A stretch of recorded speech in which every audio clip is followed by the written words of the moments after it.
So last night I went to Tubi to watch the movie Mortuary, and for some reason I typed in Mausoleum. I don't know what the hell was going on in my brain, but this is also another movie that I've always wanted to watch and just never have.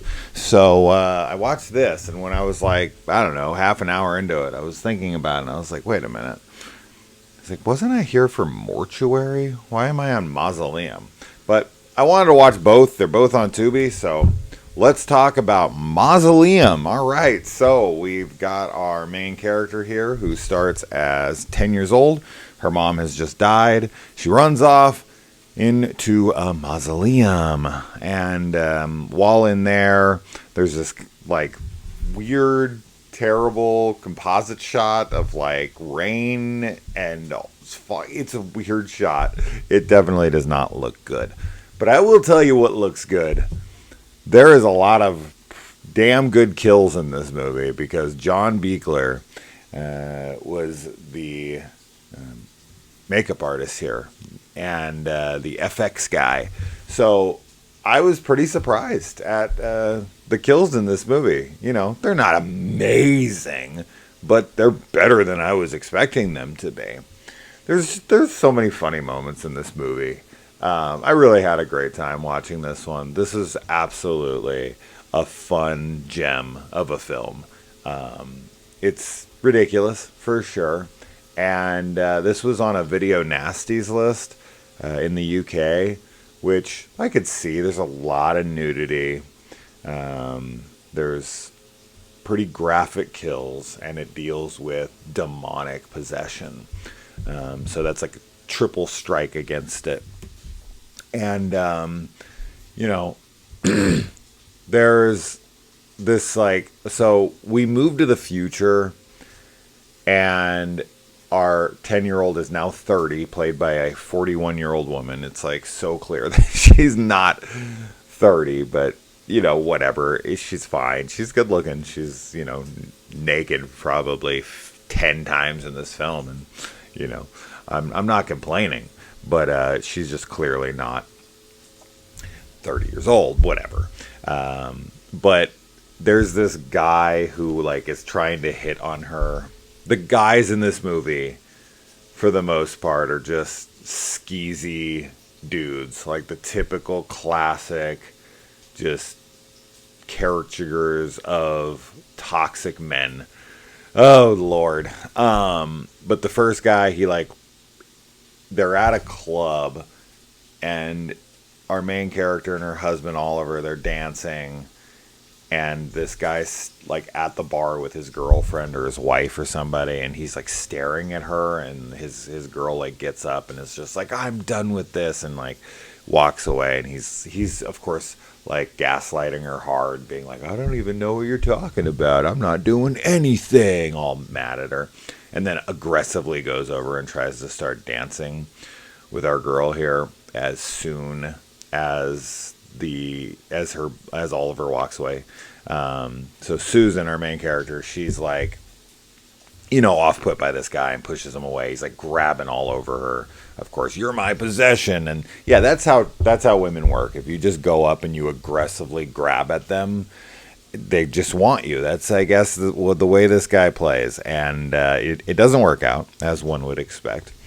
And so they go to leave the bar, and the guy comes to confront him.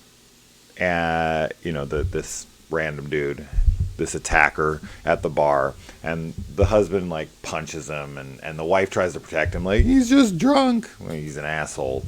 Definitely deserved it.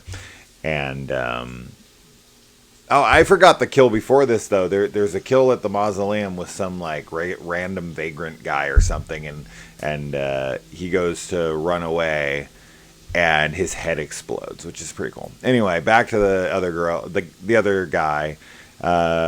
Susan, like, her eyes turn green every time she's demonic, and it's typically, like, a freeze frame.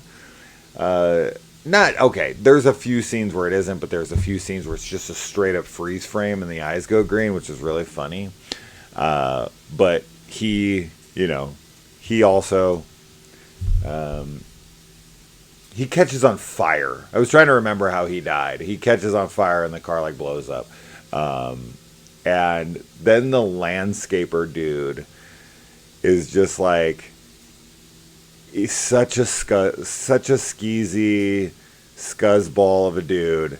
And as soon as the husband's gone, he comes in and he's like, "Oh, can I come inside?" And she comes in, he's like, "Alone at last." And she's like, "What?" And he's like, "Oh, can I use your phone?"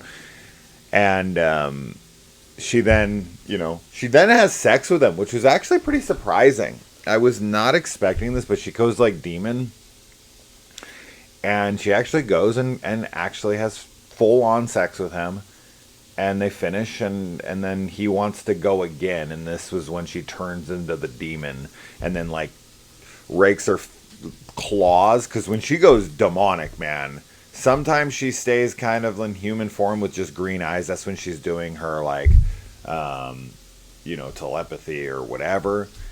But then there's other times where she goes full demon. And actually what it reminds me of pretty heavily is the demons in Demon Knight, because they have green eyes and they obviously look like demons. She goes full demonic, like all of her is completely different, looks like a demon, but still like kind of looks like her, which is really cool. Very cool effects there. And she just like tears this guy's face apart and then pulls out like, a little like hand rake, which is, gardening tool. And then she takes that to his face and like, rips him all open. That's pretty rad. We get another scene with her adopted, like her aunt, who's like her adopted mother after her mother dies. She gets like levitated when she goes demonic. She gets like levitated over the stairs, like off the railing and over like the balcony into the foyer of the house, like into the living room or something. And she's like levitating her, and then just breaks open her like rib cage, and we see like the whole like her whole chest open up. It's gnarly. It's great. That's such a cool death. Her housekeeper, I forget what her name is. She is really funny. She's super funny. We get a good amount of maybe 5 minutes with her or something, and she's the smartest character in the movie. She has some really funny lines, and when she just gets her shit and hightails it out of there, it's funny as hell. Like she keeps kind of like trying to approach this room that has like demonic fucking like fog emanating from the door and like onto the floor, and there's like a green light coming out of there. And at first she like tries to coax herself into going in there, so she like goes down to the bar and is like taking drinks and is like trying to psych herself up to go in there and talking to herself, and all that stuff's really funny. And then when she goes back and she can like start to hear something and she sees everything coming out of there, she's like, "Fuck this," and just grabs her shit and leaves. The best. That's so funny, so good. I love that so much. And we have some fun ass deaths. There's this scene where she goes to like a therapist, and the therapist like records her, and she's turning demonic, and this makes him into a believer, which then he consults another doctor, and he has to bring her in, and they agree upon that she's demonically possessed, and they get this journal, and they find that there's this crown of thorns in the mausoleum that they have to put on her, and then she has to take that crown of thorns to the mausoleum after she's had the demon expelled from her, so that she can like close the mausoleum once and for all. Kind of not once and for all, but like close it up and trap the demon in the mausoleum, which she released when she was a kid, even though I think it's supposed to be that her mom got killed by the demon, but I don't know. But it's like a family curse, and it takes the firstborn daughter. Anyway, so we get another like delivery driver who comes over and is such a dick. And there's a really funny scene where she's like sitting there, and she's like all like exposed and has like really heavy intense cleavage, and is like clearly flirting with him to get him to come inside, and he's being a dick about like, "No, I'm supposed to drop these things off here," and she's like, "No, you need to come inside," and this and that.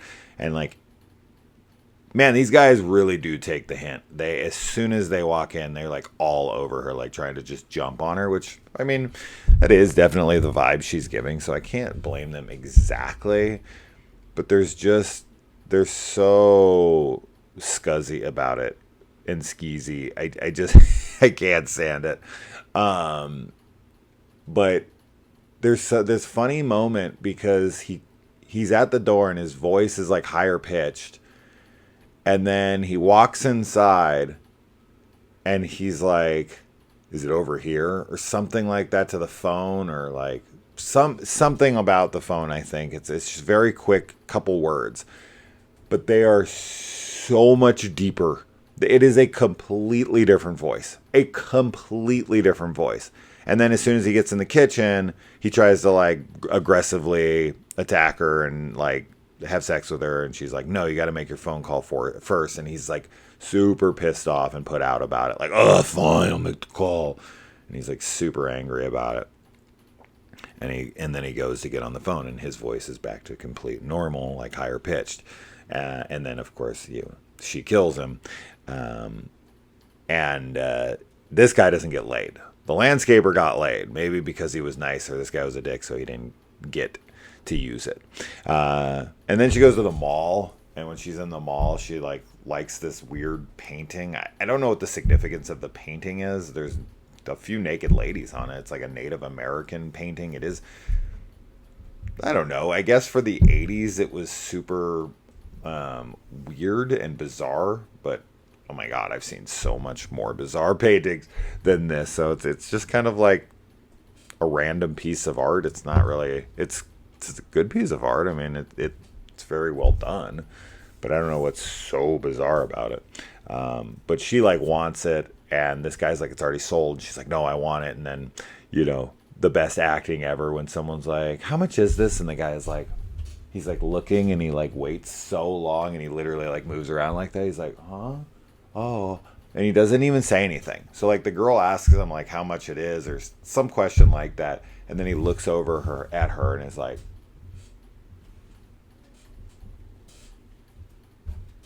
oh wait, where'd you go? And she steals the painting and runs off. So then he chases her through the mall, and he's like, you can't take that, it's not mine, like I already sold it. And then so once again she like looks at him and makes him levitate, and then over the stairs, and he's like, and then drops him to his death, and then he's impaled on this like structure or something.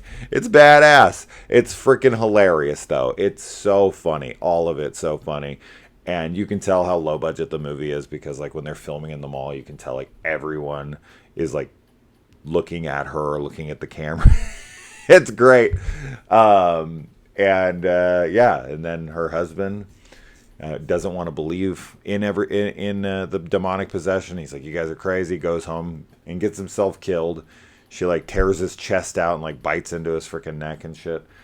So he dies. And then the doctor comes, puts the crown of thorns on her, breaks her. Then she goes and she does like, there's a lot of like acting from her in this, which is really funny. And one of the things is she has to like put the crown of thorns on the demon that just possessed her to kill multiple people, including her husband. And for some reason she's crying about it. I don't know why that's supposed to be like an emotional moment for her, like, oh my god, I have to put down the demon. Like she should be in there like, fuck you. But she's like, and the demon's like, it's fucking funny. And then the doctor is like, taking her out of there, and she's kind of coming out of it, and she's like, where's Oliver? And he's like, I'll tell you later. And it's like, you killed him. And so she's like, I'll tell you later. And she's like, okay. And then like they walk out, and it's kind of like whimsical, and she's kind of like free of it and is like happy. But it's like, you killed a whole bunch of people. Like I'd like to see the doctor get her out of this. I don't know how she isn't going to jail. Like, this is always how these movies end, where I'm like, okay, have fun in prison. Like, how are you getting out of this? Your husband is home dead. You have multiple other men on your property dead. All the evidence points towards you, that you did it. So, and you were seen in a mall where another guy died, right? Like, your mom, your like aunt, your adopted mom, is also dead there. Like, dude, it's over for you. You're going to jail. There's no way the doctor is convincing them of demonic possession or whatever, right? The devil made me do it case didn't go so well. So I always find that funny. And then there's this very, very head-scratching ending where the doctor like goes over to the groundskeeper or whatever for the cemetery, and he's like, it's now your job to make sure that this mausoleum is never opened again or whatever. And they walk away, and you can't see who it is. And then he turns around, and it's the landscaper that she killed earlier in the film. A completely random character that maybe only had a few minutes of screen time, that has no actual relevant plot significance to them. It's not her husband. Her husband, it still would be confusing as fuck. But he would make more sense because of how relevant he is to the plot and how much more of a like, what? That would have made. But like, this is a guy whose like face, I guess, is memorable enough. So we were like, okay, I remember that guy.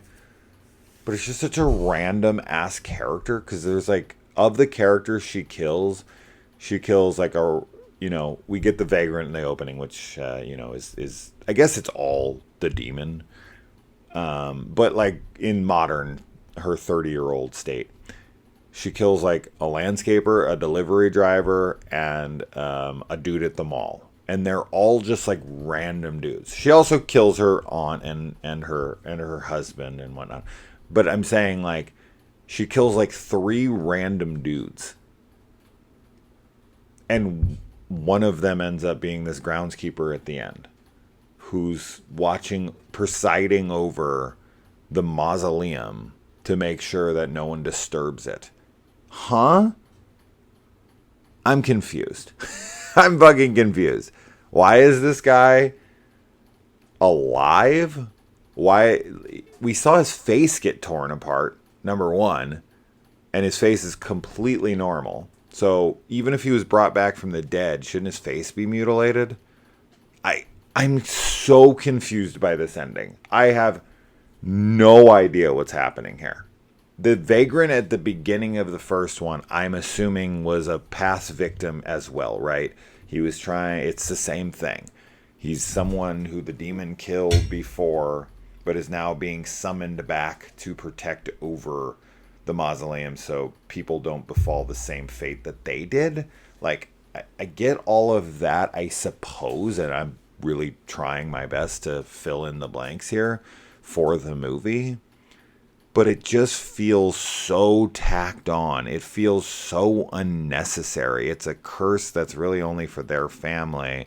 And it seemed like she ran in and is who released it. But like, even the guy who was before him, if that Vagrant dude was him, which I was assuming it has to be, he didn't do a very good job. Like, this is his one job that he's been doing for God knows how long. And he completely fails. And as soon as she's in there, like, this dude's head explodes as he runs away.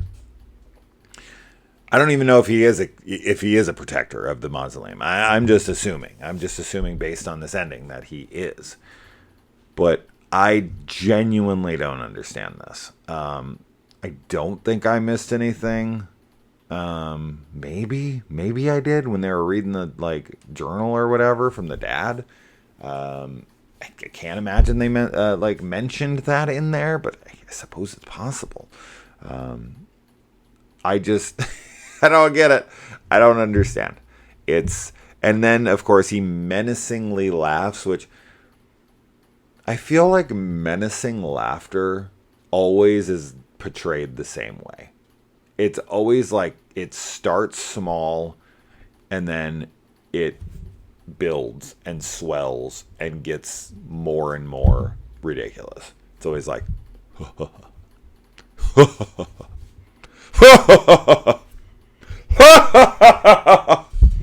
It's always just this like, build of it's silly. Anyway, he's looking directly at the camera when he does it too, which this fourth wall break and just as I said, it just feels like such an afterthought. Like, oh, we need a stinger for the ending. Like, horror movies don't always need stingers. They just fucking don't. I don't know what this obsession with stingers are and like promises for sequels, right? Like that's always what horror movies do, especially like 80s horror movies. They're infamous for this, and they're not better for it. It's funny, but it makes the film, even though this film's already silly, it makes the film feel even more silly. So to me, it's fine. It's a product of its time, and because it's a silly, cheesy movie, and I'm kind of used to it, and it just feels so right here because of how fucking stupid the rest of the film is. It feels like, of course they would do that. Of course they would. They did every other goddamn thing. But what I will give this movie credit for is that it is pretty, like it goes for it. I'll give it that. It has pretty damn good kills, and it has a good amount of gratuitous nudity. Like this girl's like lathering herself up in the freaking bubble bath with her tits exposed and everything. Like this movie knows exactly what it is, and I love it. I love that. I love that. So I hate watered down films. In the horror genre. I just do, unless the film doesn't call for it. If the film doesn't call for it, it doesn't bother me. But this is the kind of movie that's better for it. Like if the kills were like, let's say we have this exact same film as is, except for the only thing you change is the kills are shown off screen and she never gets naked in the movie. Would that hurt the experience of this movie for someone like me? 100%. 100%. It probably adds half of the enjoyability is the kills and the nudity. In a film like this, a film like this is geared towards a specific audience. And while some of that audience may disagree with me and be like, I don't need those things, I would say the majority of audiences this is catering to would agree with me, would be on my side and be like, oh yeah, I definitely want to see the tits and the kills, right? So like, this is kind of a lowest common denominator genre, subgenre for me. Exploitative. Yeah, that's the word I was trying to think of earlier that I couldn't fucking come up with for some reason, and then I failed on saying it 2 different times in a row. I'm pathetic, I guess. But I am going to watch Mortuary right now, so I'm going to start that. It's literally sitting on my TV as we speak, or as I speak. And if you want to speak, you can speak to me in the comments below. But what are your favorite moments from this movie? If you've seen it, have you ever even heard of this film? If you look at the poster, you've definitely seen it. If you frequented video stores as a wee one back in the 80s or 90s, this was something that was definitely on the shelves. And just, there's titles and honestly though, it is possible that I rented this. It is possible that I rented some of these when I was a kid, because I rented fucking everything back then.